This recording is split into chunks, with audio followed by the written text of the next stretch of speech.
bagian yang akan kita bicarakan selama 7 minggu berturut-turut, begitu ya. Oke, wanita yang seri kita pertama ya, wanita yang wanita. Mungkin saudara bertanya kali ya, apa ada wanita yang nggak wanita gitu ya? Oke, topik ini sengaja kita bikin untuk mengingatkan hakikat kewanitaan itu sehingga betul-betul kita bisa mengerti secara penuh apa sebetulnya yang Tuhan kehendaki dalam pergumulan kehidupan kita untuk memahami bagaimana seharusnya kita hidup. Nah, mari kita membuka Alkitab kita dari Kejadian 1 ayat 26 yang akan mengantar kita untuk memasuki pemikiran kita pada kesempatan ini.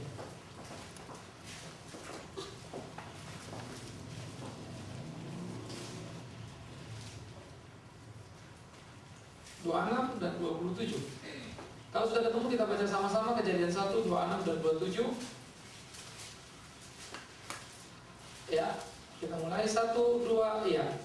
Berfirmanlah Allah, baiklah kita menjadikan manusia menurut gambar dan rupa kita, supaya mereka berkuasa atas ikan-ikan di laut dan burung-burung di udara dan atas segala ternak dan atas seluruh bumi dan atas segala binatang yang melata yang merayap di bumi.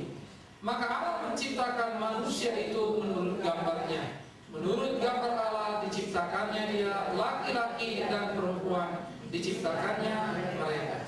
Saudara kekasih, menjadi menarik kalau kita pikirkan di dalam bagian memahami tentang bagaimana Tuhan menciptakan manusia. Itu bentuknya singular, diciptakannya lah mereka, ya, laki-laki dan perempuan. Singular itu manusia itu singular, tetapi yang plural itu laki-laki dan perempuan. Sehingga di dalam hal itu konsep pertama penciptaan tidak ada pemisahan, pembedaan antara pria dan wanita sebagai manusia. Tetapi ada perbedaan antara pria dan wanita di dalam kemanusiaannya. Nah, ini yang harus kita perhatikan sama-sama, begitu ya. Sehingga pertama kita mesti memahami betul-betul bagian yang perlu kita pahami tadi adalah wanita bukan pria. Ini antara diskriminasi dan emansipasi. Nah, di dalam problema-problema pergumulan kultural yang berjalan begitu, memang di waktu lampau ada diskriminasi terhadap wanita. Ya. Jadi sejak kejatuhan itu sebetulnya terjadi gugat-menggugat posisi, begitu ya. Sehingga sebetulnya Tuhan menciptakan dalam satu kehidupan yang indah, tetapi kemudian manusia merusaknya. Nah, maka terjadilah kekacauan di dalam relasi pria dan wanita. Ya, lalu Adam mempersalahkan Hawa dan seterusnya, lalu generasinya Kain membunuh Habel dan seterusnya begitu. Kacau hubungan itu. Maka sejak kekacauan itu timbul tarik-menarik kekuasaan. Nah, memang diskriminasi lebih banyak dikuasai oleh laki-laki pada akhirnya. Walaupun Alkitab juga mencatat misalnya tipe seperti orang Samson yang kalah dengan Delila begitu ya. Ternyata ada juga di dalam cerita-cerita Alkitab baik di PL maupun di PB dominasi perempuan yang sangat kuat. Ya, Ahab misalnya seorang raja yang kemudian sangat di bawah dominasi istrinya Isabel begitu. Ya, ada semuanya. Sehingga kisah saling menguasai lebih kuat. Sehingga dalam diskriminasi hanya secara kuantiti lebih banyak laki-laki menguasai perempuan. Itu bisa jadi karena faktor ekonomi dan lain-lain yang nanti akan kita lihat secara pelan-pelan. Nah, emansipasi kemudian menjadi sebuah teriakan bagaimana menggugat supaya wanita itu sama dengan pria. Nah, dua-dua ini menjadi semacam kesalahan di dalam kekristenan. Diskriminasi tidak disetujui, bukan Kristen, tapi emansipasi juga tidak Kristen.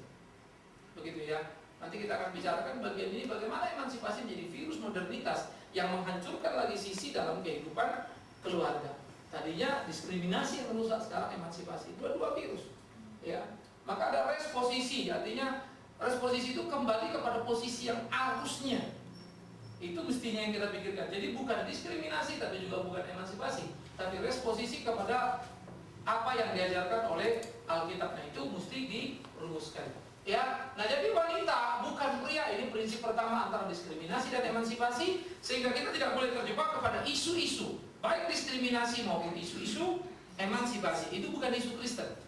Nah, memang sangat disayangkan banyak sebetulnya orang kurang mendalami masalah-masalah emansipasi, kecuali melihatnya dan berkata, wah bagus, memang bagus terhadap diskriminasi, sehingga tidak ada diskriminasi, tapi terhadap Alkitab sama sekali tidak. Nah, banyak orang Kristen setuju dengan emansipasi tanpa mengerti sekutunya apa itu emansipasi. Nah, ini jadi bahaya. Ya, ini kita harus hati-hati. Tapi bukan berarti kita juga setuju dengan diskriminasi, enggak, dua-dua kita tolak. Ya. Nah, kita itu akan memposisikan itu menjadi sesuatu yang unik di dalam kehidupan kebersamaan. Nah, sekarang ada perbedaan-perbedaan prinsip memang antara pria dan wanita, sehingga memang tidak mungkin pria dan wanita itu menjadi sama pada dirinya. Ya, ada hal-hal yang memang berbeda pada mereka sejak lahirnya, sejak adanya. Pertama, ada perbedaan fisik. Dikatakan pria itu 7% lebih tinggi dan 2% lebih berat dari wanita. Ini secara rata-rata. Jangan bilang, saya lebih tinggi dari suami saya, Pak, gitu ya. Nah, itu kasus khusus begitu ya. Jadi ini secara umum. Pria lebih tinggi 7% dan lebih berat 2%. Karena struktur badan atau struktur tulangnya itu normal. Ya, besar tulangnya karena memang pekerja. Sehingga sebetulnya keunggulan ini memang karena membekali pria itu sebagai makhluk pekerja yang mesti pergi mencari makannya, kan begitu ya. Sementara istri itu di rumah, itu normal. Jadi dari hakikat prinsip penciptaan pertama sudah seperti itu. Ya, sehingga ini menjadi sesuatu yang perlu untuk kita perhatikan sama-sama. Sebuah realita yang Tuhan bikin dalam perbedaan fisik karena hakikat keberadaannya memang seperti itu. Perlu keunikan pada diri yang namanya laki dan perempuan. Ya. Yang kedua ada perbedaan hormonal ya. Jadi testosteron itu sama progesteron ada pada wanita, pada pria itu ada testosteron, dan ini mempengaruhi sekali sebetulnya pada bentuk-bentuk tertentu. Sehingga misalnya kalau wanita haid pada umumnya ada gangguan perasaan, mungkin karena sudah biasa tidak terlalu diperhatikan, kan begitu. Tetapi sebetulnya ada spesifik pada dirinya. Ya. Nah, siklus itu katanya diyakini pada pria juga ada testosteron yang menurun naik itu pada siklus 1 bulanan juga. Ya, siklusnya hampir mirip-mirip menurut risetnya ya. Tapi saya sendiri tidak pernah merhatiin saya berubah apa enggak. Stabil nggak emosi saya, berasa apa enggak ya? Karena saya tidak pernah perhatiin. Nggak ada titik di mana seperti wanita misalnya menstruasi kan jelas, gitu ya. Tetapi pada pria kan enggak. Tapi ternyata siklus hormon itu ada kemiripan yang luar biasa. Ya. Jadi artinya saya cuma bisa mengatakan Tuhan menciptakan ajaib. Ya. Untuk lanjut tentu ini memang ada lagi riset-riset terus begitu. Nah, lalu ada perbedaan struktur otak juga pada laki-laki dan perempuan. Sehingga itu sebab saudara-saudara jangan pernah mimpi saudara sama suami bisa sama, itu aneh itu. Ya, maka tugas kita sebetulnya memiliki perbedaan. Maka kalau kita menarik ya, hendaklah mereka menjadi satu, bukan jadi sama loh. Kita tidak pernah untuk kita jadi sama, yang kita mau di rumah bukan mau jadi sama, makanya aneh. Itu sebab ribut. Satu itu adalah menyatu dalam kekeluargaan. Itu harus dipahami begitu ya. Ya wanita jadi wanita lah. Apa laki-laki jadi laki-laki, lakinya laki-laki dia leader kan gitu. Ya. Jadi wanita itu menolong. Wanita itu kan kuat dalam kelembutan, laki-laki dalam ketegasan kan gitu. Itu mesti dinamikanya jelas. Sehingga tidak terjadi penyeberangan. Ya. Nah, perbedaan struktur otak itu ternyata memang pengaruhnya juga besar. Wanita itu dominan apa yang disebut cerebral cortex. Jadi pada otak kita itu ada dua bagian. Ada namanya yang paling penting itu cerebral cortex ini. Dan itu terdiri pada 2 bulatan kiri dan kanan begitu ya. Nah, sehingga korteks kiri ini menjadi kemampuan verbal yang tinggi itu pada wanita. Maka anak wanita kalau lahir lebih cepat ngomong dari anak laki itu biasa. Kayaknya anak laki kita takut ya, ini setahun lebih belum ngomong, ini anak saya perempuan kemarin 9 bulan udah ngomong. Kan banyak ibu-ibu menebak-nebak. Lalu karena ngomong, pengalaman gue juga gitu, anak perempuan gue duluan, lalu kita tenang gitu ya. Tapi gak pernah tahu ini. Cuma tenang karena pengalaman. Kamu juga dulu gitu. Kamu lebih cepat ngomong dari adik kamu yang laki atau dari kakak kamu yang laki begitu ya. Orang tua kita ngomong. Jadi kita mewarisi sesuatu pengalaman yang tidak pernah kita mengerti sebagai sebuah ilmu pengetahuan. Ya, cuma kita tahu aja. Biasanya begitu. Oke. Nah, yang biasanya begitu itu sebetulnya memang dari lahir itu kecenderungan perkembangan lebih cepat. Ini dua-duanya ada tentunya, tapi pada wanita lebih cepat korteks kiri, pada pria korteks kanan. Ya, jadi kemampuan-kemampuan verbal pada wanita cepat, visual spasial disebutnya itu pada laki-laki ya, ini logik, terus berhitung, geometrik, matematik dan seterusnya ya. Kalau sini bahasa, ya sejarah, ini mengingat, berbicara cepat gitu ya. Maka laki-laki kalau berkelahi cepat habisnya, tapi kalau perempuan sampai ke neraka pun dibawa kan kira-kira begitu ya. Tapi kalau laki-laki berkelahi bisa bunuh-bunuhan gitu.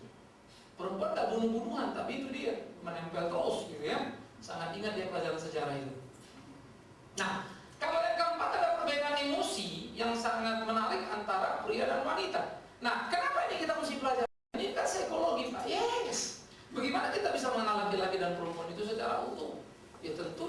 pelajaran psikologi.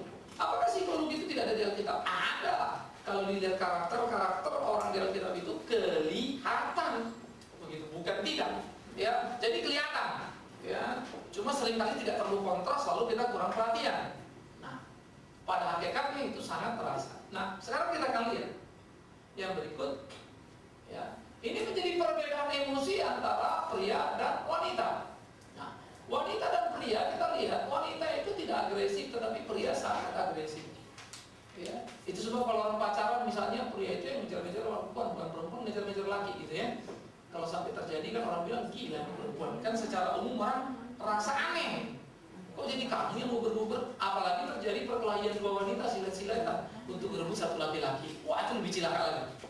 Tapi kalau dua pria berkelahi untuk satu wanita itu dianggap apa? Biasa. Tapi kalau dua wanita silet-siletan untuk satu laki itu luar biasa gitu. Tapi ini ada kisah-kisah begitu. Jadi ekstra. Ya, tetapi secara rata-rata pada umumnya begini. Karena ada juga pria yang kadang-kadang dekat wanita kurang agresif. Tapi pada dirinya begini. Itu lebih kepada keinginannya besar, tapi keberaniannya nggak ada. Itu lebih kepada pembinaan mentalitas pada waktu bergaul sehari-hari, begitu ya. Pendidikan dari orang tua yang diterimanya. Yang kedua, wanita itu emosinya tidak bebas, dia nahan, bermain perasaan. Kalau laki-laki bebas, meleduk, bilang. Suami ribut, istri diam. Ternyata bukannya diam terima gitu ya, diam sakit hati lalu besok masuk rumah sakit, stres gitu kan. Lalu penyakit ini, penyakit itu gitu kan. Nggak jelas kenapa tertekan. Makanya di sini kalau laki-laki itu banyak sekali ya di dalam hal seperti ini sakitnya itu psikomatik. Kalau di sini psikomatik. Psikomatik itu misalnya ya, saya rasa ini, aduh saya rasa ini apa nih, jantung saya deg-degan. Ya, pada umumnya dokter bilang lihat ini psikomatik perasaan aja. Tapi kalau laki-laki ini sakit jantung, ini dites gitu. Ya, karena memang pola emosi yang berbeda dan pengaruh-pengaruh yang ada. Jadi Tuhan menciptakan unik pada dirinya. Kenapa mau disamain? Ya nggak bisa. Jadi kacau semua begitu ya. Begitu pula wanita yang sangat emosional, pria tidak emosional. Emosional itu artinya mudah menangis ketika itu. Bukan pemarah maksudnya ya, tapi juga mudah meledak. Dia lebih bisa mengendalikan. Walaupun kalau sudah keluar itu luar biasa begitu.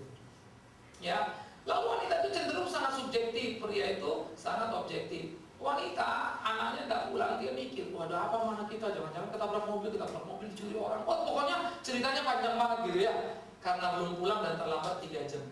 Laki-laki lebih objektif, udahlah gitu dipikirin. Kita mau mikirin juga nggak apa-apa, nggak bisa berubah gitu ya. Sudah stop aja tunggu. Tapi ibu-ibu gelisah. Tapi dia bilang, ada itu ibu-ibu nggak gelisah, tuh anaknya begitu aja. Nah, itu juga agak membingungkan begitu ya. Pasti dia sudah mematikan rasa. Bisa. Ya, normally begitu. Umum saja itu wanita sebetulnya subjektif, berpraduga begitu ya. Laki-laki bilang kalau nggak ada buktinya jangan dulu gitu. Gua udah berasa ada dia begini-begini. Ini wanita. Ya, rasa-rasanya paling banyak gitu ya. Kalau saya bicara faktanya apa gitu. Makanya ini sering clash. Lihat ya. Yang berikut kita lihat lagi. Kalau wanita sangat submisif ya, pria itu sangat dominan, ini menguasai, ini butuh proteksi. Makanya menarik, ini pemimpin, ini penolong. Jadi kita nggak masalah. Jadi filosofi daripada teologi Alkitab itu ternyata di dalam psikologi terbukti benar, gitu loh. Ya. Nah, manusia itu rata-rata pada umumnya tidak menyukai matematik atau sains. Padahal nggak usah bilang, Pak, nyata-nyatanya itu ada laki-laki perempuan yang ahli matematik. Ya ada, siapa bilang? Umumnya. Oke, karena tadi di sini memang pengaruh verbal sangat kuat. Ya, kalau di sini visual tadi ya, spatial. Nah, jadi di sini matematik kuat. Ya, bukan berarti nggak ada sini, sangat ada ya. Tidak avantur orangnya ya, sangat avanturis. Jadi seorang petualangan ini mah yang aman-aman aja. Ya. Makanya kalau lihat kasusnya si Yakob sama Esau, apa yang kelihatan di sini? Ayo. Yakob dekat sama siapa? Kenapa? Karena suka tinggal di rumah. Tapi Ishak dekat sama siapa? Esau. Esau ya, dekat sama ayahnya. Kenapa? Karena dia sering keluar berburu, bangga bapaknya. Jadi langsung kelihatan. Jadi anak mami Yakob itu. Ya. Karena sebetulnya Harusnya laki nggak begitu tuh. Laki lebih suka keluar rumah gitu ya. Makanya kalau anak laki kita mau pergi mau main itu mestinya jangan terlalu sering ditahan-tahan juga. Ya biarin aja dia main karena memang dia perlu itu. Ya. Tapi anak perempuan kalau mau keluar terus ya juga perlu ditahan gitu loh. Jangan diperlakukan sama anak laki karena memang beda approach-nya. Ya. Nah wanita itu sulit membuat keputusan. Pria dapat membuat keputusan cepat maksudnya ya. Jadi cepat membuat keputusan tapi memang seringkali jadi masalah. Makanya ini kalau membuat keputusan suami istri ribut dulu deh. Yang satu mikir ribetnya setengah mati gitu. Yang satu cepat, bisa juga kadang-kadang jadi ngaco lagi. Maka combine selalu menjadi menarik. Ya, kalau ini disatukan selalu menarik. Oke, itu yang perlu untuk kita lihat. Yang berikut, kita melihat juga ternyata wanita itu mudah sekali menangis, pria itu sulit. Kalau dia tidak menangis bukan berarti dia tidak nangis. Berarti dia udah nangis, dia tahan itu dia nggak mau keluarin. Kalau wanita langsung banjir kan ya, langsung keluar air bahkan gitu, langsung sedikit nangis, tapi cepat berhenti. Kalau ini menangis bukan dah nangis, dalam udah hancur-hancuran sebetulnya. Ya, cuman karena keras situasi dia tahan gitu ya. Wanita itu kurang ambisi orangnya. Ya pria memang sangat ambisi. Walaupun sekarang sudah banyak tentunya wanita-wanita yang ambisi, sudah jadi presiden, jadi menteri dan lain-lain. Tetapi tetap saja secara rata-rata itu tidak terlalu banyak. Itu terjadi di dunia modern dan persentasenya sangat kecil dan itu pun masih pro kontra. Karena memang akhirnya kontraproduktif. Karena ternyata wanita-wanita yang berkarir top, rumah tangga lebih aman sebetulnya. Ya. Nah itu mestinya kedua hati-hati mesti jadi sangat diimbangi. Sehingga memang pengendalian itu sangat penting. Tetapi ingat bukan dalam kerangka dominasi. Ya. Sehingga yang terjadi memang pertarungan antara pria wanita itu adalah tanding dominasi gitu ya. Di Amerika itu pada tahun 60-an itu dikenal dengan istilah kelompok Yuppie, yaitu wanita-wanita orang-orang yang bekerja keras, workaholic begitu. Nah itu laki perempuan itu berlomba-lomba berprestasi untuk memegang kekuasaan di rumah. Maka tahun 60 itulah terjadi ledakan di Amerika yang sangat besar disebut X generation. Munculnya generation X, generation yang tidak dikenali, yaitu anak-anak yang hip-hip hura itu, yang pesta pora lalu melahirkan generasi yang disebut hippies. Jadi tiap zaman ada resikonya. Nah, cuman kalau di sana risetnya kuat, di Indonesia nggak ada riset gitu tentang itu, maka kita nggak jelas di sini. Aman apa nggak aman juga nggak tahu. Pokoknya ada kejadian di pos kotak begitu aja kira-kira ya. Kita nggak ada data yang terlalu akurat. Ya, pemetaan nggak terlalu bagus. Nah ini kelemahan di Indonesia. Nah kemudian kita bisa melihat bagaimana wanita itu cenderung lemah lembut, pria itu kasar. Jadi kalau laki-laki bilang, laki ini kasar banget sih. Ini laki-laki memang gitu. Cuman ada kasar keterlaluan, misalnya ngomong apa ya, itu kan sopan santun. Tapi pada hakikatnya ya memang kasar. Cuma berbahasa sopan santun penting tentunya. Pakai kalimat, pakai apa itu etika dalam bergaul. Tapi pada umumnya memang kasar. Wanita itu lembut. Maka itu sebetulnya agak repot kalau wanita milih olahraga angkat besi. Lalu pria malah ke salon misalnya, kurang lepas gitu. Ya. Langsung terjadi sesuatu yang berbeda pada dirinya, betul tak? Bisa lihat kok wanita angkat besi sama laki-laki yang ke salon kerja. Beda sekali, berat sekali. Saya orangnya konservatif, kalau anak saya laki mau kerja ke salon, saya akan setuju. Kalau pribadi saya nggak konservatif orang itu. Ngapain? Yang lain aja cari. Ya. Bukan berarti orang buka salon dosa gitu. Oke, saya lebih konservatif untuk itu, memilihkan satu job yang lebih pas lah, yang lain aja ambil gitu ya. Nah ini penting untuk bisa kita lihat. Jadi perempuan juga nggak usah berusaha untuk menjadi orang yang tegas begitu ya, nggak penting. Kelembutanmu yang menaklukkan ini, karena kalau mau bicara tegas-tegasan, kasar-kasaran, ya nggak menang dong perempuan lawan laki. Kalau sampai menang pasti laki-lakinya something wrong. Ya. Artinya dia awaria ya, antara wanita dan pria. Jadi lain gitu ya. Wanita itu mudah meluapkan perasaan. Ini tidak mudah ya. Happy tadi termasuk menangis tadi, termasuk juga kalau seneng, aduh seneng sekali kamu datang. Laki-laki apa kabar? Ya senang biasa aja. Wah anaknya pulang pasti emaknya yang duluan peluk. Wah ada satu iPod tahu gitu ya. Bapaknya mah biasa. Gimana gitu ya. Kadang-kadang nggak peluk. Ya, tapi itu normally. Cuma memang kalau terlalu dingin ya ini pria juga bahaya kan. Tapi terlalu lembut juga bahaya. Maka itu selalu dibalance sehingga menyeimbangkan ini. Ya, sehingga mereka bisa saling mengisi kekosongan-kekosongan di mana bagi pria itu menjadi kekurangan, wanita keunggulan, dan itu bisa saling membackup. Sebaliknya, keunggulan pria bisa membackup kekurangan wanita. Makanya disatukan. Tetapi ingat, tidak disamakan. Ya, ini yang harus kita perhatikan. Nah, kemudian saudara, sekarang kita akan melihat apa wanita yang dalam perspektif Alkitab seperti apa sih sebetulnya Alkitab ngomong. Oke. Sesudah kita melihat perbedaan-perbedaan tadi, ternyata Alkitab juga mempunyai perspektif menarik tentang wanita.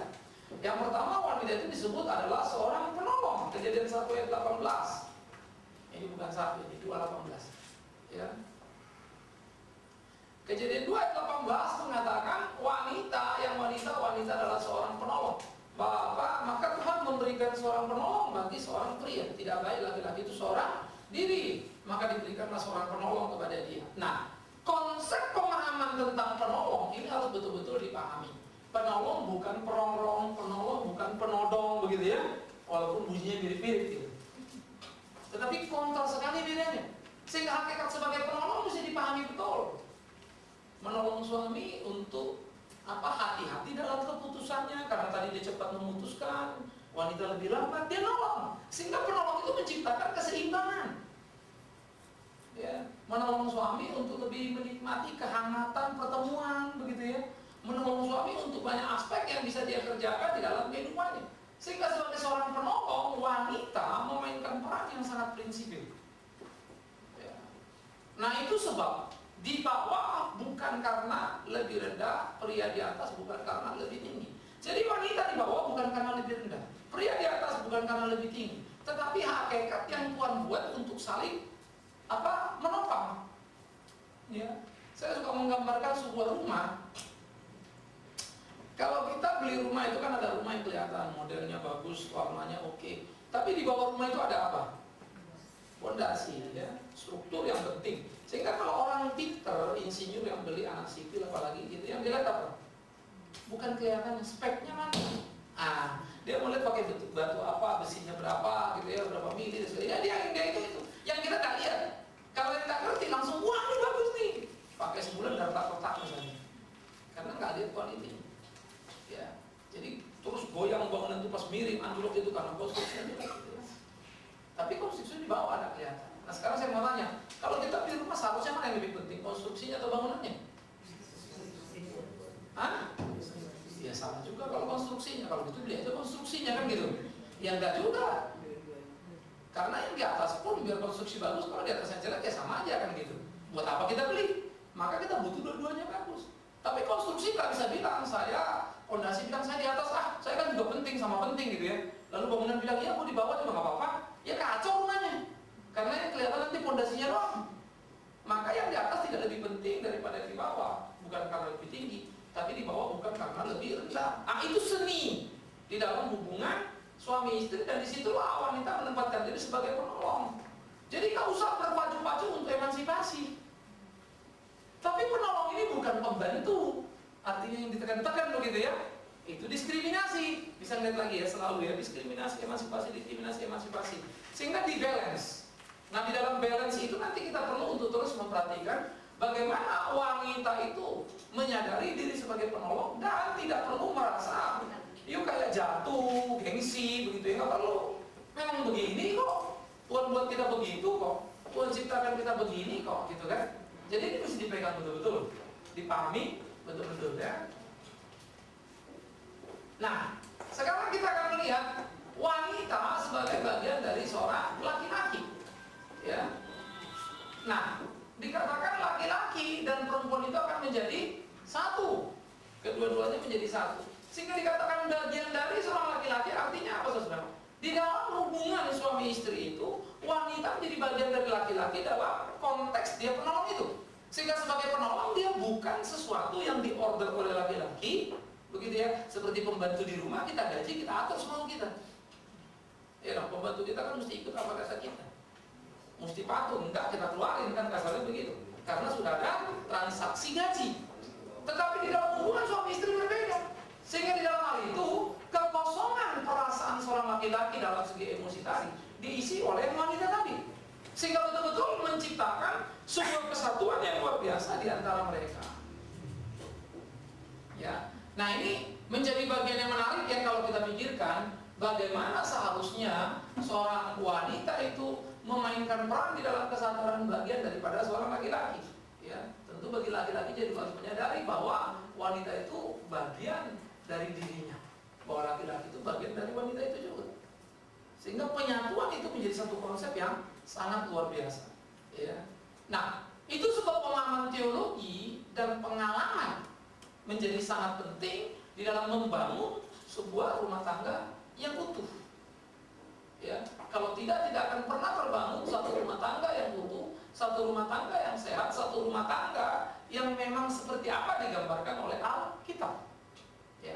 Nah, jadi di situ kita melihat bagaimana wanita memainkan dirinya menjadi bagian daripada seorang laki-laki dan bagaimana dia menempatkan dirinya sehingga dia tidak merasa budak, tidak merasa diperintah, sehingga dia tidak memimpikan emansipasi, tapi juga tidak menerima diskriminasi. Tapi posisi tadi, ya, pada posisinya, mengacu pada posisi yang pas, gitu. Ya. Nah, ini yang harus kita pikirkan bersama-sama menjadi sesuatu keunikan di dalam hubungan suami istri itu. Ya. Jadi wanita bisa sungguh-sungguh memainkan satu peran yang baik sekali di dalam kehidupannya, ya. Karena tadi kita bilang dia adalah penolong, begitu, ya. Tetapi dia juga adalah bagian dari seorang laki-laki. Oke, ini perlu, ya. Sehingga dengan demikian ada satu gairah yang kuat pada diri kita, bukan mau tarik menarik kekuasaan di rumah, begitu. Ya. Yang sekarang gejala dalam rumah tangga kalau tarik menarik kekuasaan itu yang paling repot. Ya, itu nggak akan pernah bisa menolong kita. Oke, yang berikut yang kita lihat adalah apa yang digambarkan sebagai wanita adalah seorang wanita yang rela tunduk. Ya. Alkitab menggambarkan bagaimana wanita itu seharusnya rela tunduk terhadap suaminya. Oke.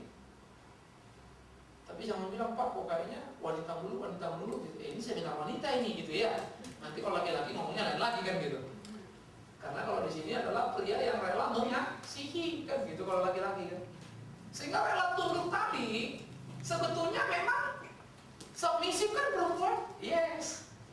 Hakikat perempuan itu kok. Kondisi emosinya tadi kan. Orang yang setia sebetulnya, orang yang bisa tunduk pada dirinya gitu. Karena dia senang diprotek. Jadi tidak ada yang salah dalam Alkitab. Karena ternyata teologi membuktikan semuanya. Apa? Psikologi membuktikan. Loh ini benar. Jadi posisi yang netral kita tidak ada yang salah. Tidak ada yang bertentangan. Ya. Ini menarik. Nah, itu sebab Alkitab ini harus kita perhatikan bagaimana dia seorang yang rela tunduk, tetapi tidak dalam pengertian yang salah. Ambil contoh begini, kemarin kasusnya Agim misalnya, ya. Bagi saya menarik. Menariknya apa? Adalah ketika istrinya diwawancara, lalu ditanyakan, lalu katanya dia rela, gitu ya. Saya jujur saja nggak pernah percaya itu, gitu ya. Jadi, cuma bagi saya kalimat itu menarik aja, begitu. Rela. Ya, kita kan sebagai istri tunduk pada, wah itu gawat. Itu bukan tunduk yang dimaksud Alkitab. Tunduk tidak untuk melakukan atau mengizinkan dosa atau ketidakadilan ditinggalkan. Tunduk itu adalah kerangka justru keadilan ditegakkan. Ya kalau dua-dua mau jadi leader ya kacau, dua-dua mau di atas ya kacau. Yang adil kan seperti konstruksi tadi kan, pondasi di bawah, bangunan di atas. Sehingga tunduk bukan karena lebih rendah, ya, tapi karena hakikat yang Tuhan sudah berikan. Ya. Lalu memimpin bukan karena lebih tinggi, karena dia juga membutuhkan support dari wanita itu kan gitu. Sehingga istilah tunduk harus dipahami tidak serta-merta menyetujui misalnya seperti itu suami ambil istri lagi gitu. Ya. Lalu di sinetron ada juga film yang berbagi suami gitu. Tidak masuk akal saya nonton gitu. Ya. Kadang-kadang jadi saya jengkel juga sama yang yang main gitu ya. Padahal saya sadar ini cuma main film kan. Tapi saya kesel juga sama dia. Betul kok. Kalau laki lu di Samaron mau bagi-bagi gitu ya. Mana ada yang mau gitu. Tapi saya juga nggak ngerti ide-ide sinetron seperti itu apa begitu, apa yang digambarkan saya juga nggak tahu. Tapi akhirnya orang jadi bias, lari. Jadi yang namanya berkorban, yang namanya sayang digambarkan dengan cara yang aneh sekali. Ya aneh sekali. Pengampunan harus ada, tapi ketundukan bukan itu. Pengampunan bukan berarti membenarkan yang salah, tapi menerima pengakuan salah gitu loh. Itu pengampunan. Ya, jadi bukan membiarkan salah pengampunan, menerima pengakuan salah itu pengampunan. Ya. Nah, jadi seorang yang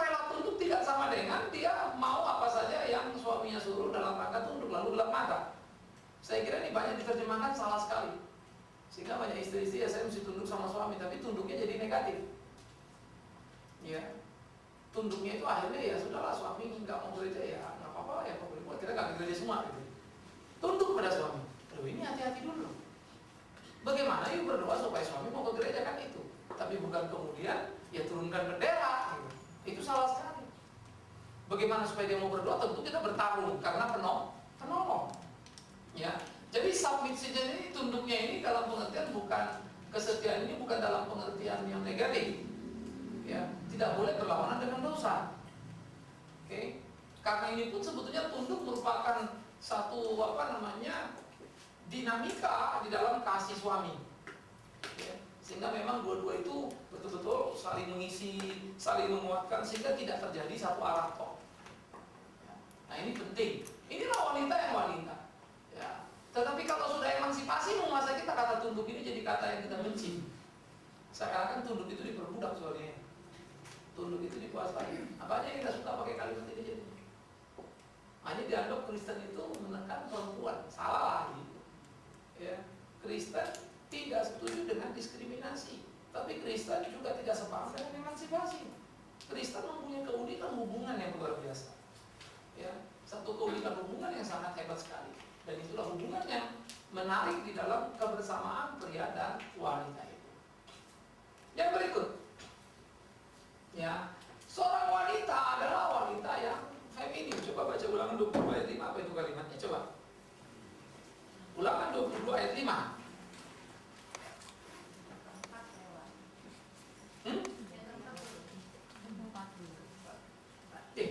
Kok tinggal yang keempat?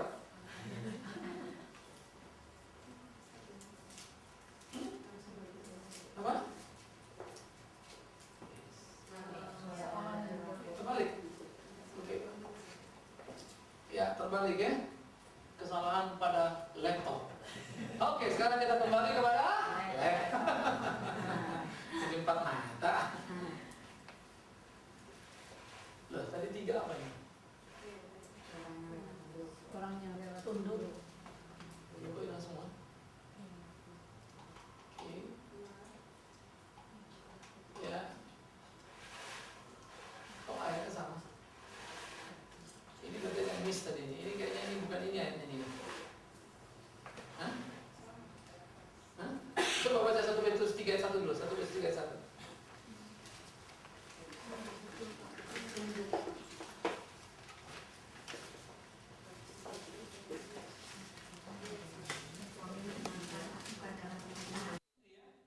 Saudaraku, menjadi menarik kalau kita pikirkan bersama-sama dalam bagian ini.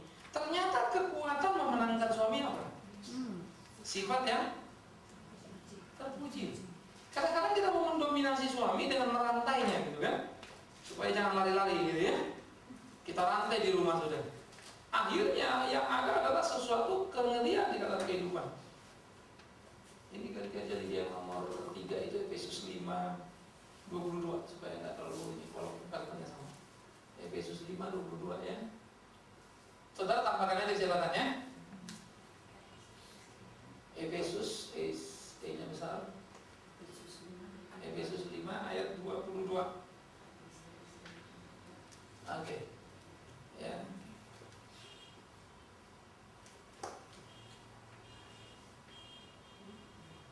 Nah, jadi perilaku yang terpuji itulah memenangkan suami. Jadi bukan soal banyak uang gitu ya, terus mulai mendominasi dengan ancaman-ancaman. Enggak ada benar. Menangkan suami dengan sejahat apapun, tinggal ya waktu ya.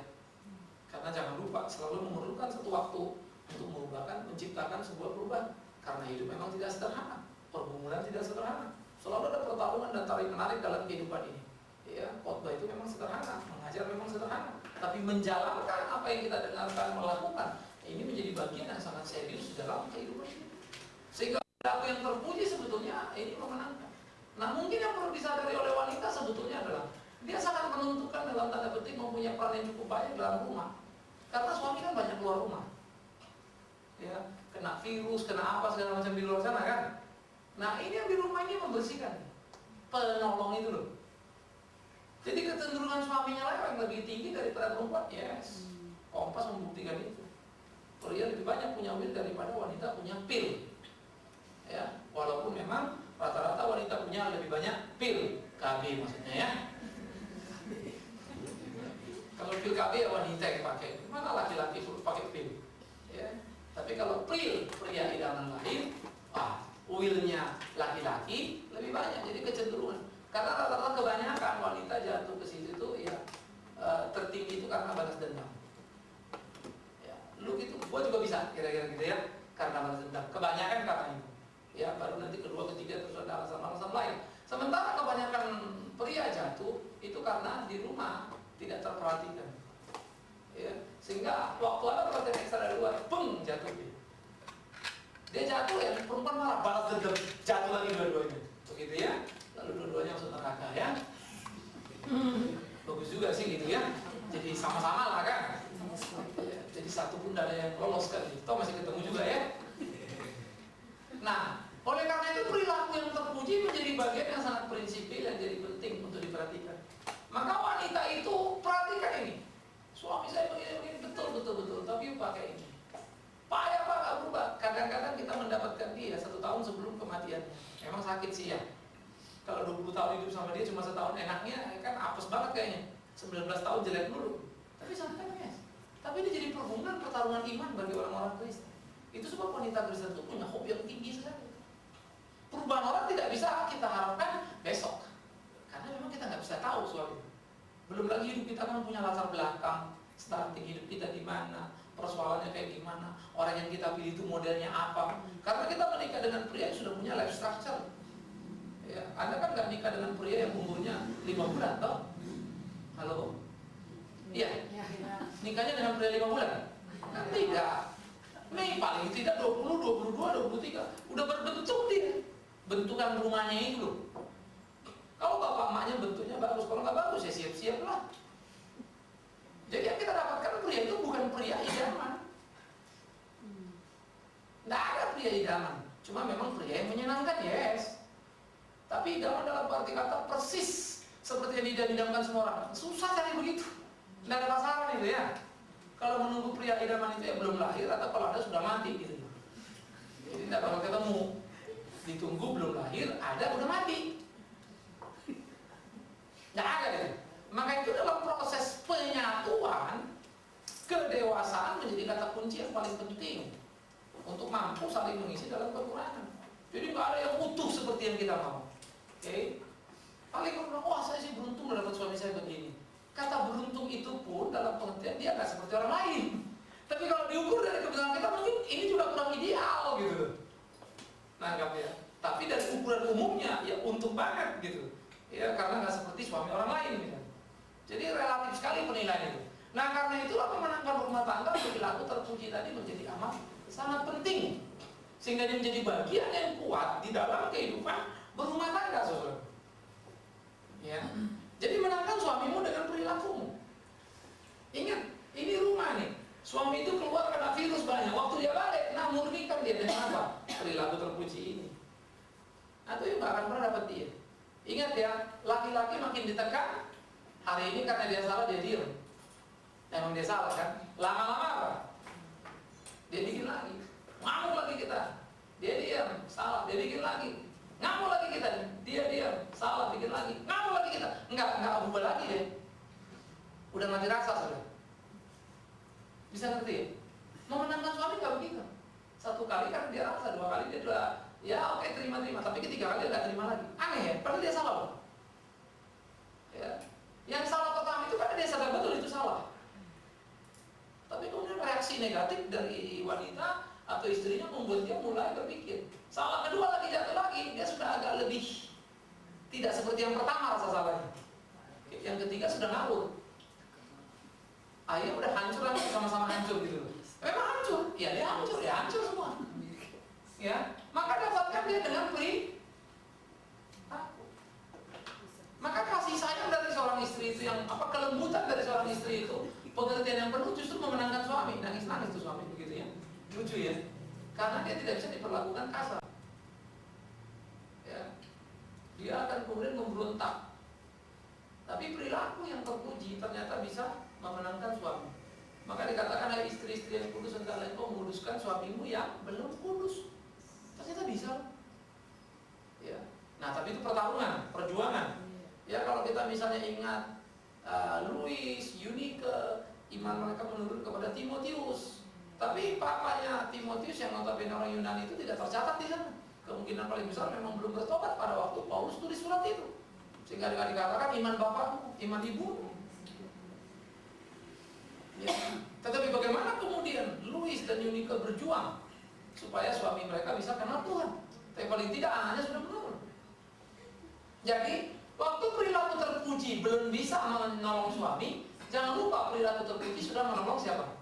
Anak-anak. Menarik ya. Mungkin belum bisa menolong suami, tapi sudah bisa menolong anak-anak. Kalau kita stres sendiri lalu berperilaku macam-macam di rumah, anak-anak yang paling kasihan. Mau melapor bapak, bapak enggak ada. Mau ngomong mama, mama ngamuk mulu gitu kan. Akhirnya bingung tuh anak, kasihan. Jadi seringkali anak jadi korban. Nah, tindakan-tindakan kita mesti mengkalkulasikan memang pada situasi psikologi anak-anak juga begitu ya.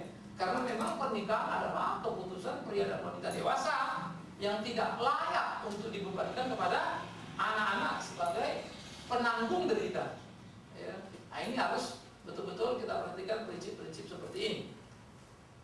Yang kemudian kita lihat lagi, ya, di dalam wanita-wanita tadi perilaku yang terpuji itu, seperti yang saya katakan tadi, menjadi amat sangat penting untuk kemudian menjadi bagian yang ditumbuh kembangkan lewat latihan kehidupan. Latihan kehidupan itu bagaimana? Maka mulailah, kalau bisa tahan diri tahan, kalau bisa nggak ngomong, pengen ngomong coba, nggak pengen ngomong gitu ya. Coba mulai, pasti bisa. Ya, pasti bisa. Karena itu saya cuma mau mengingatkan, ya, Samson yang kuat itu jatuh di tangan siapa? Bukan orang Filistin. Orang Filistin mati 1000 orang juga ditelan sama Samson. Dijatuhin tuh, gedung hancur semua kan. Tapi satu Delila. Gak mungkin pada Delila itu, kenapa menang Pak? Delila setirnya gede gitu. Sterek. Enggak. Justru karena lembut sekali. Ya. Apa perilakunya bagus? Paling tidak di depan Samson. Ngerti ya? Paling tidak di depan Samson ini tuh. Pasti ada something yang menyenangkan yang membuat Samson tergila-gila. Entah senyumnya, entah kalau datang dibikinin kopi dan seterusnya lah begitu kan. Sepele kelihatannya, tetapi dia sudah menguasai Samson yang badannya gede itu. Gede bupak jatuh. Orang Filistin susah maju 100 kala, 1000 kala, singa jadi sobek. Dia bilang maju jatuh ya. Jadi jangan bilang wanita itu tidak berdaya. Ya. Maka saya suka bilang lagu Titiek Puspa itu ya. Wanita dijajah pria sejak dulu kala. Itu Titiek Puspa tidak belajar baik-baik. Karena sebetulnya Adam juga jatuh karena siapa? Ya, asal tahu aja ya. Jadi sebetulnya bukan soal penjajah-menjajah, enggak. Memang diskriminasi tadi perhatikan. Nah, tapi bagaimana memenangkan? Ingat perilaku yang terpuji tadi ya. Ini menjadi amat sangat penting dalam kehidupan kita. Yang berikut yang perlu kita lihat, ya, wanita harus ada seorang yang feminim. Ulangan 22 ayat 5 tolong baca. 22 ayat 5. Seorang perempuan janganlah memakai pakaian laki-laki, dan seorang laki-laki janganlah mengenakan pakaian perempuan. Sebab setiap orang yang melakukan hal ini adalah kekejian bagi Tuhan Allah. Menarik ya. Jadi kalau dulu itu wahyu itu jelas-jelas tuh dilawan oleh Alkitab. Sekarang karena kita sudah terbiasa lihat wahyu ya, jadi biasa-biasa saja. Ini yang jadi repot gitu ya. Bahkan itu di dalam Alkitab sebetulnya berdasarkan Taurat, laki-laki tidak boleh rambutnya panjang, perempuan tidak boleh rambutnya pendek. Itu diatur di Alkitab. Makanya Tuhan Yesus itu tidak mungkin rambutnya gondrong. Nah, itu gambaran dari Leonardo da Vinci. Di Eropa pada waktu itu memang rambut panjang itu kan simbol kemuliaan. Maka hakim-hakim itu kan pakai itu. Ya. Jadi kalau kita membayangkan bahwa Alkitab mengatur wanita itu mesti feminin, betapa pentingnya kita melatih anak-anak ngaturin gitu ya. Sehingga kalau dikatakan memakai pakaian pria itu adalah bertindak seperti menjadi laki-laki. Oke, semua mau yang laki-laki. Tuhan tidak mau itu. Kenapa? Dalam hidup sekarang kenapa sih Pak? Itu jadi batu sandungan kalau sekarang. Ya, akan jadi batu sandungan. Nah, kalau seorang wanita terlalu tomboy misalnya, jadi batu sandungan. Masalahnya memang tidak apa-apa dalam pergaulan, oke-oke aja. Tapi kan ada orang akan menyimpan dalam hati. Atau yang kedua, kemudian mematikan rasa. Jadi wanita terbiasa semua. Jadi ada yang begitu, ya semua oke gitu. Lah sama repotnya kan gitu. Jadi kalau semuanya oke, kita juga repot. Ya. Semua oke, semua setuju, ya sudah oke saja. Hancur juga gitu. Ya. Tetapi kalau kemudian nggak ada aturan itu, kita hancur, rusak. Tetapi kalau kita terima begitu saja jadi rusak, dibiarkan bisa jadi batu sandungan, itu banyak sekali aspek di mana orang tidak tertarik kepada kekristenan. Ya, dan itu sangat membahayakan. Kristen sama aja. Ya. Nah itu hati-hatinya kita di dalam kehidupan pengabdian kita seperti itu, supaya tindakan-tindakan itu diperhatikan, sehingga feminin menjadi kebanggaan bagi seorang wanita, menarik gitu ya. Sehingga ini menjadi perlu untuk kita pikirkan sama-sama. Ya. Sehingga bagian-bagian mana yang normal, bagian-bagian mana yang oke, itu kita mesti perhatiin. Ya. Sehingga gaya, penampilan, ternyata ada juga yang harus diperhatikan dari etik kekristenan. Ya. Karena ternyata estetikanya sampai kapanpun, sampai dimanapun, Anda boleh lihat wanita dengan pakaian wanita, long dress atau apa, pasti jauh lebih menarik. Nah, daripada wanita pakai kaos misalnya yang sekedar gitu ya, atau pakai jeans kan begitu, tetap aja kan lebih menarik. Itu hakikat lahiri dia kuat sekali. Ya. Maka ada teman kita kadang yang biasa kita ketemu, ya orangnya memang sedang pakai celana panjang gitu. Pasti dia satu waktu ketemu pakai long dress, kayak sesuatu yang kaget gitu ya. Wih, kok lain gitu ya. Sampai kita lihat lebih cantik loh. Kok menarik gitu ya. Muncul kekuatannya. Ya. Nah, cuma sekarang perhitungan kita kan sering dari segi praktis. Kalau pakai celana panjang kan kita praktis ya. Mau gerak apa, oke. Nah, tetapi mungkin yang kita perlukan pikirkan adalah tetap femininnya tidak menjadi hilang. Maka kan celana perempuan, celana laki mestinya beda loh. Ya. Nah, yang repot sekarang kan pokoknya saya sama pindah-pindah sudah. Ini yang bikin repot gitu. Sehingga kita nggak ngerti lagi apa sih perbedaan prinsipnya itu gitu. Dan bagi saya jadi sangat menarik ya ketika itu diperhatikan, sehingga nanti perbedaan-perbedaan begini perlu untuk kita lihat. Ya, ini jadi berkat tersendiri yang tidak langsung. Bagaimana reaksi orang terhadap apa yang dia lihat, sehingga memang perlu untuk kita memikirkan ini, ya. Tetapi yang di dalam Ulangan diatur sedemikian rupa menjadi dosa sebagai satu simbol kegagalan. Ya, inilah kemudian ditanggung di atas kayu salib, tetapi tetap segala sesuatu yang boleh tidak tentu berguna. Jadi kita juga harus hati-hati. Kalau itu jadi batu sandungan bagi orang lain, lebih baik saya enggak. Itu termasuk makanan, termasuk pakaian. Ya. Saya pendeta misalnya. Nah kalau saya ngotot pakai jeans lalu pakai kaos butut, orang kan geger kan. Ya. Atau saya jalan tapi pakai jeans di sana udah sekarang yang sobek-sobek gitu ya. Ya repot urusannya. Kan sah-sah saja saya pakai itu, siapa bilang dosa. Tapi kalau bilang gila nih pendeta, ya udah habis. Ya. Repot. Memang ada aspek-aspek di mana orang nggak bisa langsung pas. Misalnya kalau saya main bola, ada satu bapak bilang, saya mikir dari tadi waktu kamu main Pak pendeta main bola gitu. Dia dari gereja yang sangat ortodoks gitu. Gereja kan kalau ortodoks Pak pendeta itu udah kayak apa sama umat kan begitu. Lalu saya main bola gitu. Tapi ngomongnya menarik juga, dia bilang, iya kalau dipikir-pikir pendeta kita duluan, kita mau salaman aja kayak mau pegang apa gitu kan, mau ketemu malaikat gitu. Nggak kebayang pendeta main bola zaman dulu. Ngomong aja kita mesti hati-hati. Tapi sekarang pendeta lihat main bola bingung. Tapi sisi lain betul juga ya, kalau nggak akrab ya. Nah jadi ada satu benefit yang bisa didapatkan, tetapi juga ada satu hal yang mesti diperhatikan. Nah jadi bagaimana reaksi sekitar kita juga mesti pertimbangkan matang. Itu pada untuk kedekatan kan, supaya dekat semua, main sama-sama begitu ya. Tapi nggak selalu juga bisa diterima semua. Ya. Nah jadi di dalam bagian-bagian seperti ini menjadi pemikiran-pemikiran yang serius yang perlu untuk kita pikirkan. Bagaimana feminin tetap kita perhatikan. Oke, khususnya di dalam kebebasan supaya memperhatikan apakah itu bermanfaat atau tidak, ya, menarik atau tidak begitu ya. Karena ternyata ya wanita yang memperhatikan segi berpakaian menjadi sangat menyenangkan untuk dipandang. Dan orang waktu memberikan asumsi dan nilai-nilai itu menjadi satu bahan diskusi yang sebetulnya seringkali kita abaikan. Ya, ini saya kira culture ya yang juga penting. Ya, kita bisa ngomong bodo amat sama orang lain gitu ya. Apa kata orang bodo amat. Saya kira saya juga setuju begitu. Tetapi juga tidak bisa serta-merta begitu saja. Ya, apa kata orang juga menjadi penting untuk kita pertimbangkan. Ya, dalam kaitan keimanan, kekristenannya, menguntungkan apa tidak menguntungkan gitu kan. Kalau tidak menguntungkan harus hati-hati supaya kita jangan melakukan. Ya, kecuali memang menguntungkan oke-oke aja ya. Yang keenam yang perlu kita lihat adalah bagaimana wanita disebut sinar kemuliaan bagi laki-laki. Artinya sinar kemuliaan apa ya? Jadi wanita itu sebetulnya sinar kemuliaan laki-laki adalah apa yang diperankan oleh wanita sebagai seorang penolong tadi. Ya, itu menjadi sesuatu yang hebat karena akan memampukan laki-laki itu tampil sebagaimana harusnya sebagai laki-laki, panggilannya sebagai suami karena istrinya yang menolong.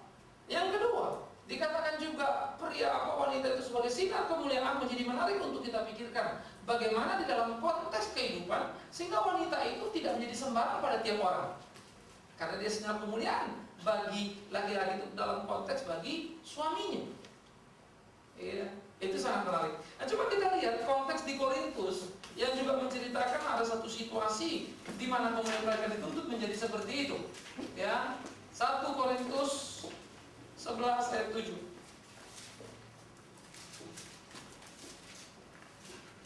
Ini nanti kaitan bagaimana mereka harus memakai kerudung.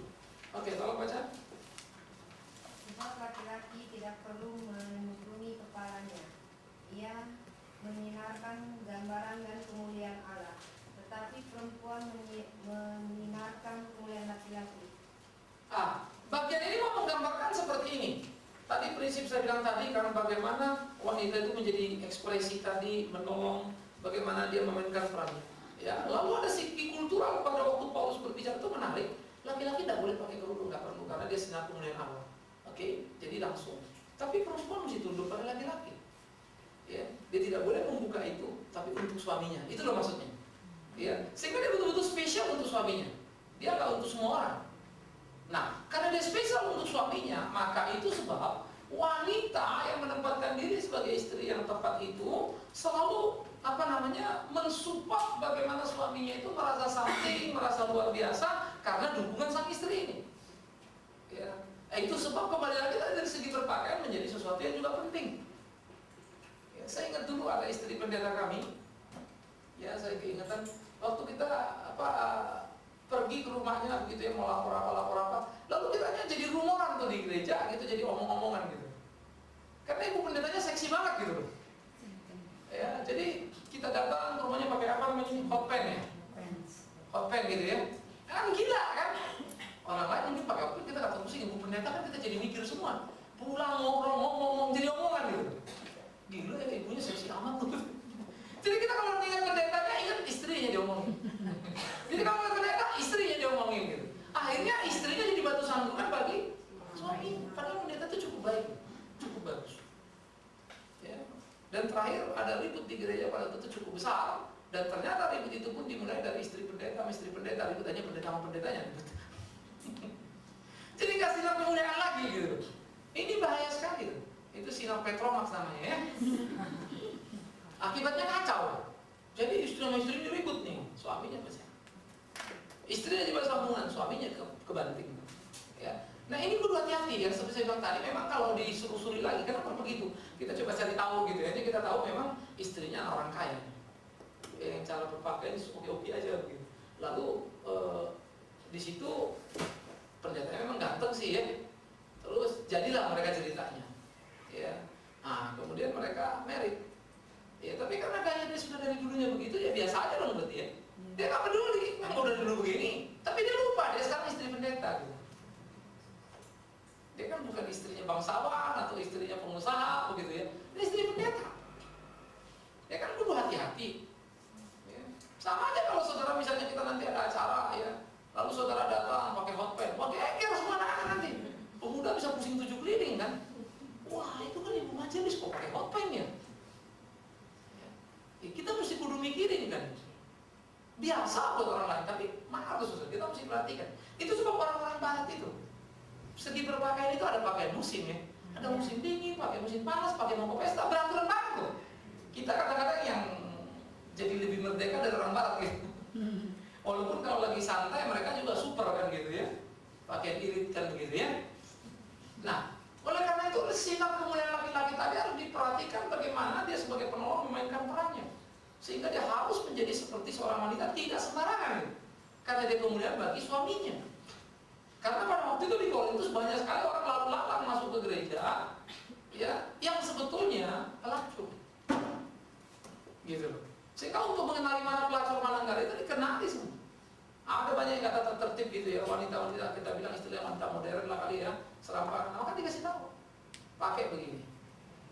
Ya. Sekarang kenapa? Karena kita tadi terlalu bebas, hanya kita ikut arus dunia, diterima dunia, terbiasa di dunia jadinya kita ini.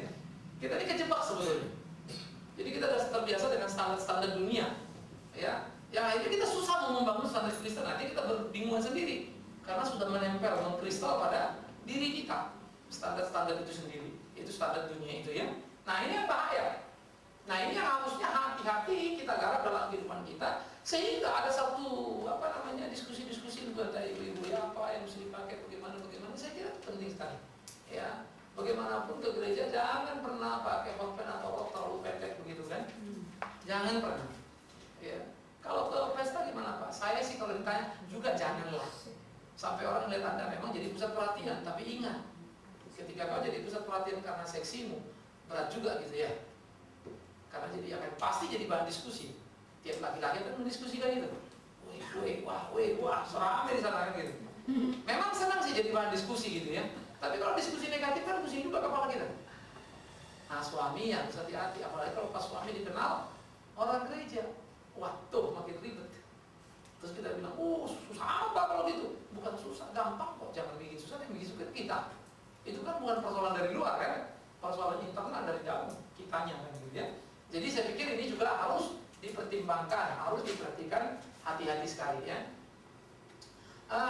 Pernah ini satu case, jadi ada acara Natal, wanitanya mau tari balet begitu ya. Terus dia pakai baju yang agak ngepas begitu. Terus kan tari balet begini-begini ya. Ya jadi kelihatan dong pinggulnya, pusernya kan. Saya aja pendekar, aduh capek saya ngeliat orang ini. Ya terpaksa saya memalingkan wajah daripada menikmati repot kan. Ya kita kan laki-laki biasa. Ya normal kita. Aduh, berapa jam kita banyak. Ya, doa bapak kami pun takut salah kan. Biasanya jangan lepaskan kami dari pencobaan ini, tapi ikatkanlah kepada yang di depan kan. Nah lepas-lepas dari situ kan repot gitu ya. Jadi repot, jadi bahaya. Nah yang lain juga komentarnya kalau saya ngomong gitu tanya, ya sama. Cuman kalau kan kita Kristen gak ada yang diskusi kan, semua suci kan gitu. Begitu dibuka, keluar aslinya. Iya Pak, saya juga begitu Pak. Ya semua, kelewatan gitu. Kenapa gak hati-hati sih? Ya. Makanya kan kudu mesti dipertimbangkan. Ini suasana gereja soalnya. Ya. Itu beda sekali loh kalau kita pergi ke kolam renang. Lain loh kalau kita pergi ke bioskop. Beda suasana. Psikologisnya itu ini lain. Maka di gereja itu orang membayangkan semua yang suci begitu ya, hati tertutup. Tahu-tahu begitu kaget kan. Kalau kita mau pergi misalnya orang bilang striptease deh, paling kasar ya, mau nonton tari telanjang, kalau nonton, ya biasanya bisa, karena dari awal udah tahu kok mau ke sana. Tapi kalau ke gereja tahu ada striptease, kaget itu, reaksinya langsung lain, karena bayangannya beda.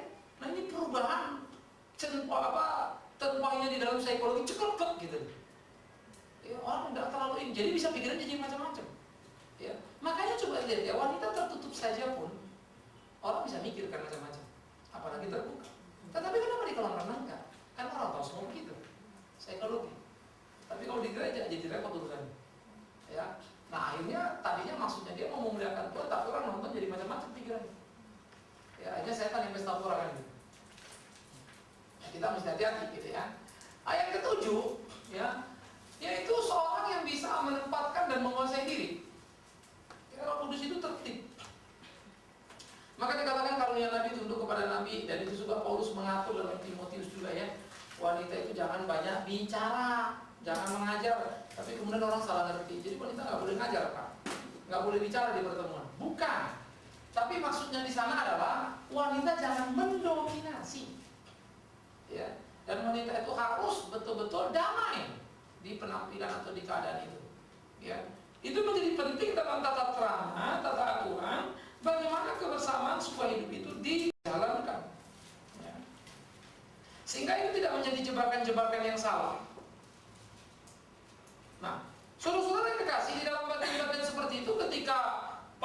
mengingatkan kepada Timotius bagaimana seharusnya wanita-wanita itu ada di dalam kebersamaan, di dalam kumpulan. Dia tidak boleh mendominasi pertemuan-pertemuan yang ada, begitu ya.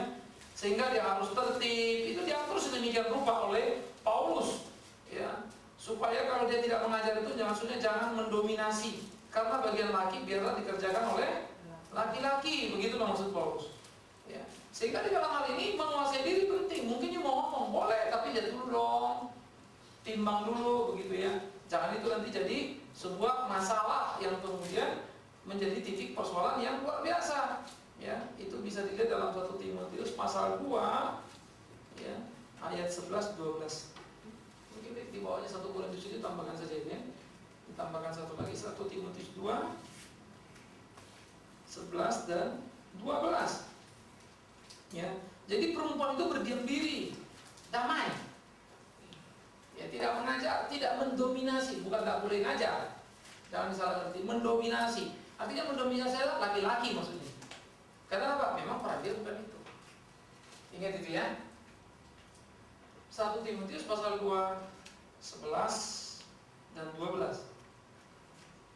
Ya. Nah, jadi saudara, di dalam bagian-bagian seperti ini kita bisa melihat bagaimana sebetulnya perlunya sebuah kesadaran di dalam kebersamaan, pengenalan akan hakikat diri saya ini apa dan mestinya bagaimana. Di bawah, ke bawah, jangan di samping. Ya.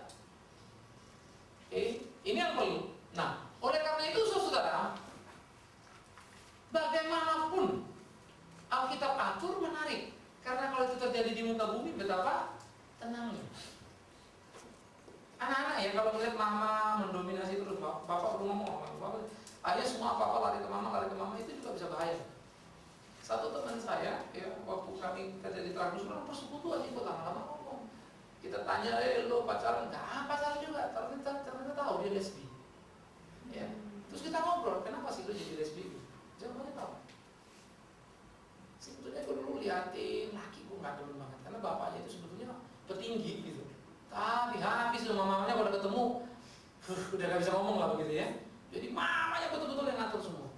Jadi dia lihat gitu sebetulnya ya, tanpa sadar dia sudah lihat laki, apa sih laki kayak begitu gitu ya. Jadi udah gak demen lah gitu ya. Nah akhirnya ada satu teman dia yang lebih senior di kelas itu lesbi, main di rumah terus di kamar. Ya orang tua kan gak pikir, dia juga gak kepikir ternyata lesbi. Dari situlah dia mulai kenal. Akhirnya jadi lesbi kemarin. Nah, anaknya yang laki, kakaknya dia, itu pun sama, cuman bukan jadi homo, tapi kemudian jadi seorang laki-laki yang takut sama perempuan. Tapi dominasi mamanya kuat banget. Sehingga kalau dia pergi belanja misalnya ya, udah beli pakaian nih, udah milih nih warna dipilih istrinya di depan, oke, suka mah kata dia ya. Nah, terus oke, selesai. Terus dia telepon mamanya. Ma, aku beli baju gini gimana? Wah nggak bagus, kamu nggak cocok warna putih atau warna apa? Jangan dibeli, nggak jadi. Oh ngamuk lah istrinya. Ngamuk habis istrinya kan. Sampai 10 kali nonton, kamu kalau mak lo katanya. Nggak kuat istrinya. Wah masalah rumah tangganya agak berat. Dan kalau mamanya digitu lebih gila lagi. Udah kamu nginep sini, biarin dia di rumah sendiri. Gendeng. Itu jadi kacau tuh. Jadi sebetulnya ketertiban itu kalau saya perhatiin, Alkitab hebat loh. Seluruh kasus-kasus di era modern itu semua diantisipasi. Bayangkan kalau semua orang tertib. Berapa banyak ibu memenangkan rumah tangganya dengan kelembutannya. Ya, tapi berapa banyak sebenarnya wanita juga merusak rumah tangganya dengan dominasinya. Oke, kemarin kita pas nonton apa itu ya? Black Christmas ya. Jadi sama Nana sama istri kita pas lagi lampu mati kan. Lampu mati kan pusing, terpaksa pergi jalan-jalan. Nah udahlah, nonton lagi lah kan gitu. Wah lihat ini bagus, saya nonton. Oh itu juga istrinya gila betul. Sampai suaminya dimaki-maki, digebuk sama dia. Akhirnya dibunuhnya suaminya. Terus dia nikah lagi sama laki-laki. Anaknya lihat laki. Sampai dia dimaniak. Semua orang dibunuh namanya. Jadi sadis. Ya. Nah wanita-wanita begini banyak. Sebenarnya banyak sekali kisah-kisah. Lupa gimana kalau laki-lakinya gitu sama. Begitu seorang penganiaya atau mendominasi sistem merubah kacau semua dalam rumah. Ya, tetapi wanita yang memainkan peran itu jauh lebih besar dampaknya ketimbang laki-laki yang keras. Ngerti ya? Kalau laki-laki menyiksa istri itu biasanya jadi maniak begitu. Anak itu bisa lihat dan marah, juga bisa melakukan yang sama. Tapi lebih parah sebetulnya ketika istri melakukan itu, karena di dalam hierarkinya nggak begitu, penjungkir balikannya lebih mengerikan. Ya. Maka kata ketertiban itulah yang diatur oleh Alkitab sedemikian rupa supaya tidak menjadi sebuah jebakan-jebakan yang mematikan di dalam kehidupan umat. Itu yang mesti kita perhatikan. Sehingga dengan demikian kita bisa menempatkan diri dengan tepat untuk hidup seperti apa yang seharusnya. Yang terakhir, ya, wanita seorang yang takut akan Tuhan. Nah, saudara-saudara, menjadi wanita yang berdoa menjadi sangat penting, ya, melakukan apapun di dalam kehendak dan kemuliaan untuk memuliakan nama Tuhan. Ya, menjadi seorang yang betul-betul cinta akan Tuhan. Coba kita baca Amsal 31:30. Ini istri yang cakep gitu ya. Siapa yang sudah ketemu silakan. Amsal 31 ayat 30.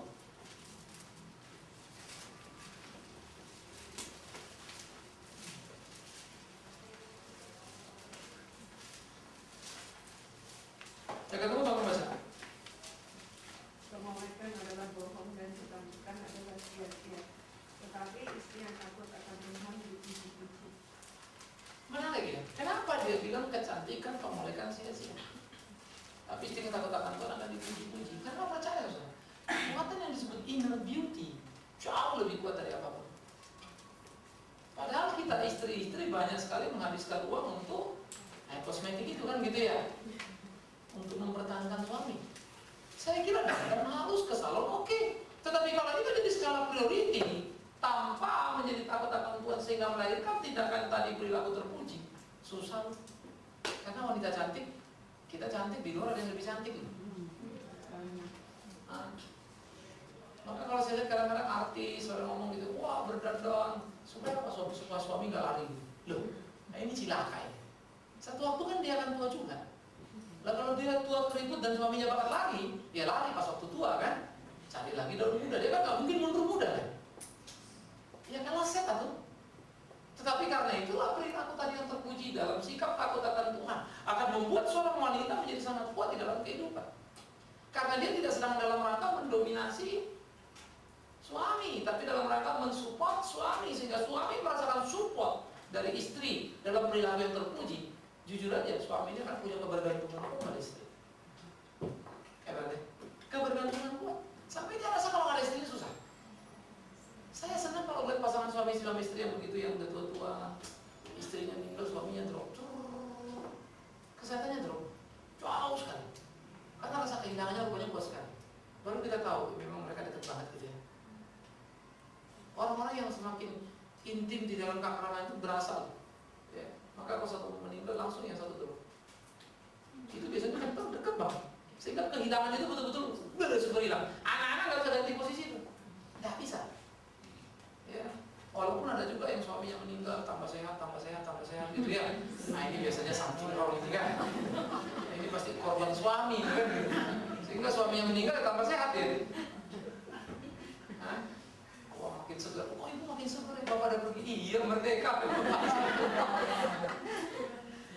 Ya, maka orang-orang yang dekat sih rata-rata saya perhatikan ya. Ada orang tua teman saya juga gitu. Gimana selama ini memang mereka dekat. Sekarang drop terus.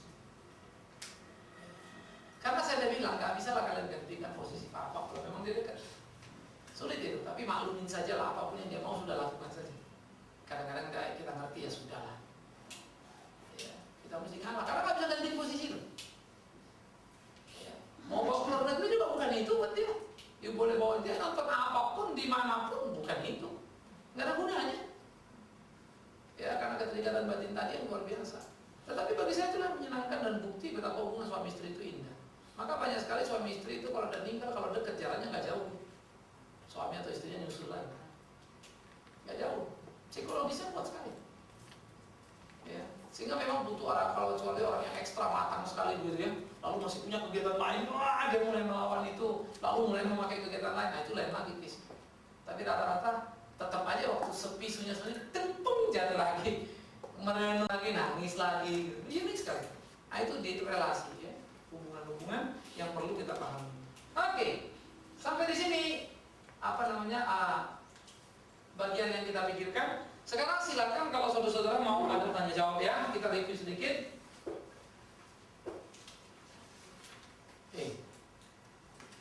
Oke. Ya. Hari ini kita bicara wanita ya.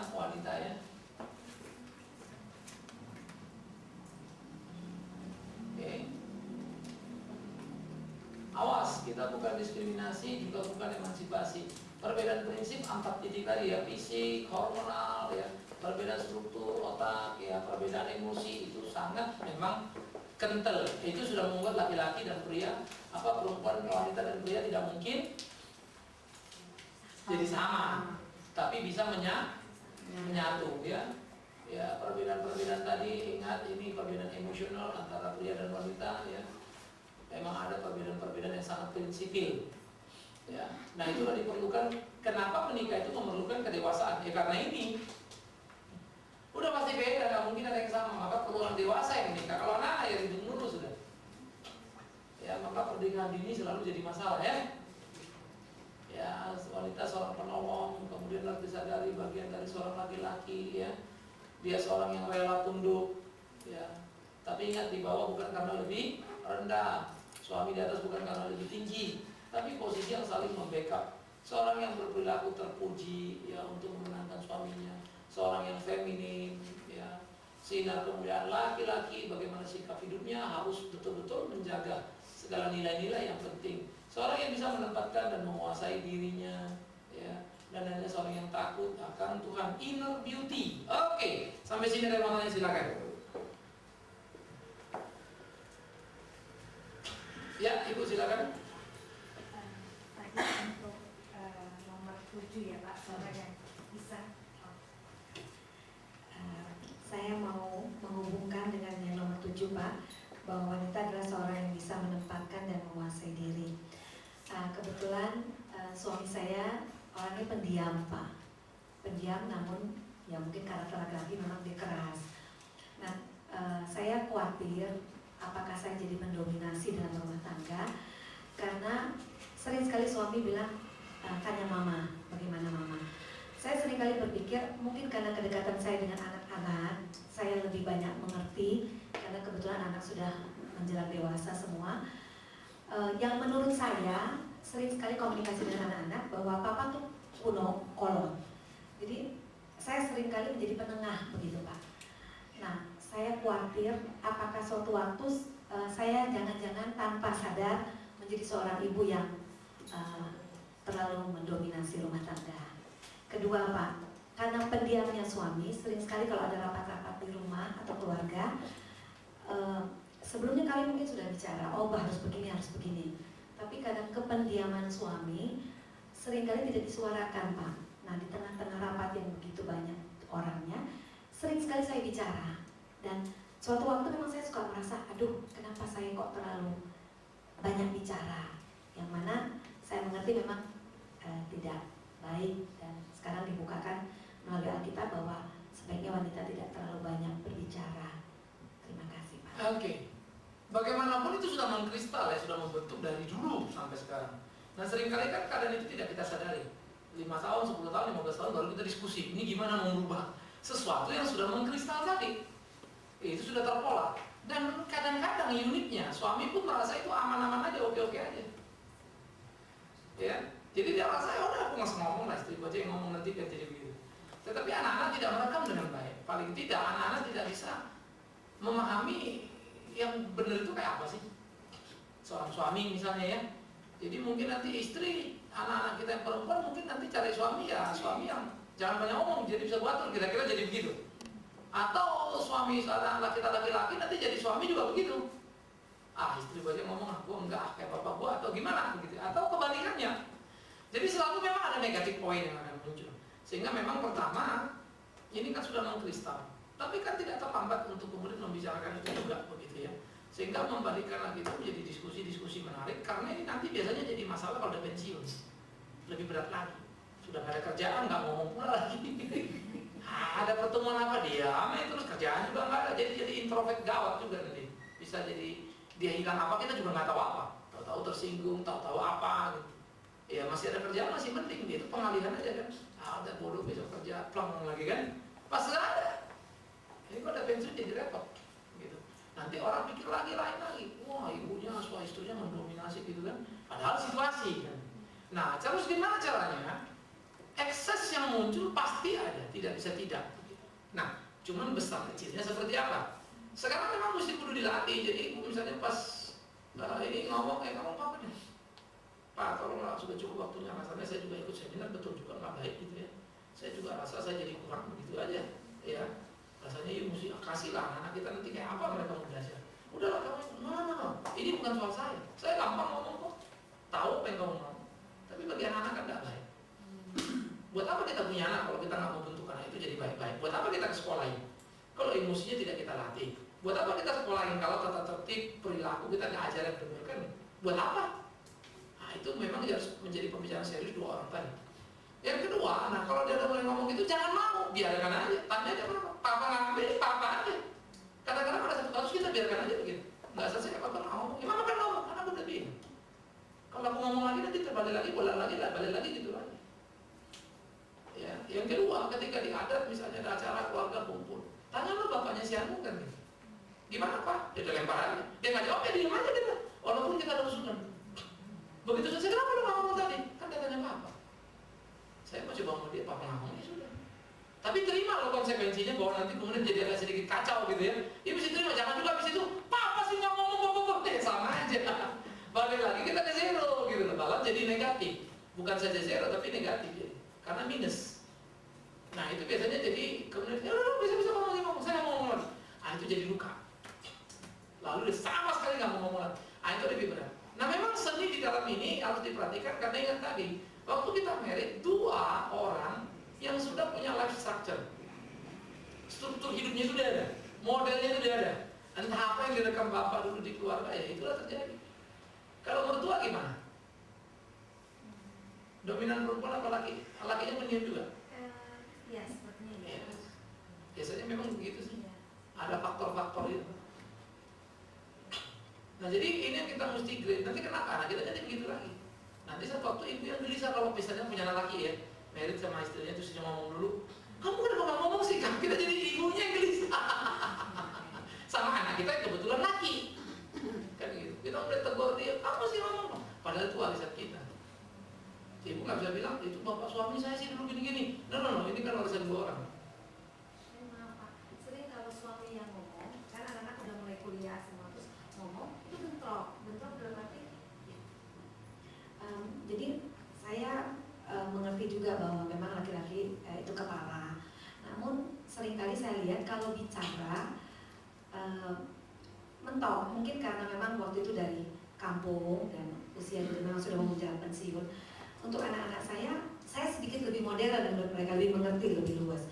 Nah, akhirnya ujung-ujungnya walaupun kita tidak ribut di depan anak, tapi suami suka bilang, udah mah putuskan saja apa. Tentu dalam kurun waktu 23 tahun kami berumah tangga, tentu saya juga sudah coba belajar untuk sudah Bapak yang putuskan, Pak itu apa. Dan tapi ada satu dua case bahwa itu harus sesuatu yang harus diputuskan cepat Pak, gitu. Nah untuk bilang ya sudah, Papa aja yang jawab, Papa aja yang putuskan, itu tidak mungkin Pak. Jadi tanpa sadar, yang mungkin saya GR, anak-anak suka merasa tanpa sadar, memang akhirnya saya juga suka koreksi diri, aduh nggak baik. Tapi tanpa sadar suka bilang gini, ya udah mah gimana baiknya. Saya dengan usia 23 tahun berkali itu sebetulnya sudah banyak diskusi untuk gimana Pak. Sepertinya selalu mentok. Nah, ya memang puji Tuhan. Selalu kita deal bersama-sama. Namun akhirnya saya tersindir, saya belajar dengan ini. Pak, saya terkoreksi bahwa jangan-jangan saya tidak baik seperti ini. Baik itu plus minus dalam pengertian gini. Dia udah tahu nikah 23 tahun, sudah terkondisi 23 tahun. Nah, kesadaran itu muncul sesudah 23 tahun kurang lebih kira-kira gitu lah ya. Tidak proses sih Pak terus gitu, tapi akhirnya sampai sekarang memang suami pendiam, tapi ada keras seperti tadi saya bilang. Jadi kalau ngomong meledak